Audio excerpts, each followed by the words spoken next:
So when you're recording vocals and later on when you're mixing them, there's a concept you can keep in mind to make sure that you can record a vocal that's as fat or as thin as you want it to be. I call it the vocal hours of power. So think about an analog clock. You've got 12 o'clock right in the center. That's what you want to think of as your main vocal. Then you want to think about 3 p.m. That's where you would put a double of your main vocal. Not the same track, just a double of it. Also think about 9 p.m. That's where you want to put a different double. When you're recording vocals, it's all about balance. So you've got your main vocal, you've got your 2 doubles. Then when you think about harmonies, you're going to want a harmony that sits maybe in between 1 and 2 and 10 and 11. Or if you're really ambitious and you're going to record 4 harmonies instead of just 2 harmonies, you might have a harmony at 1 and 2, and you might have a harmony at 10 and 11.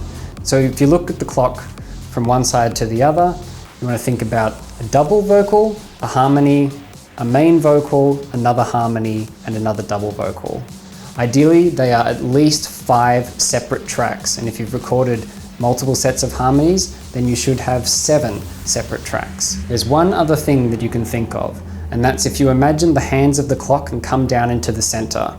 That center point would be an octave vocal, and I'll cover that in a different tip. So it's important to remember this while you're recording, because when you're recording, you want to record each of those vocals. You want 2 doubles, 2 harmonies, and a center vocal. The doubles can be created from outtakes of the main vocal, and that's fine. But you want to record as much as you can, even if you throw it away later. If you never record it, you can never ever use it. And if you do record all of those things, you can make the vocal sound even fatter in the mixing process by upping the volume of the doubles and the harmonies.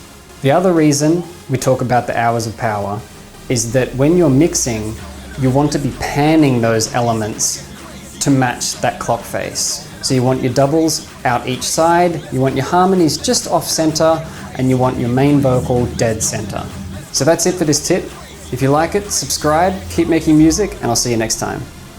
Beast mode.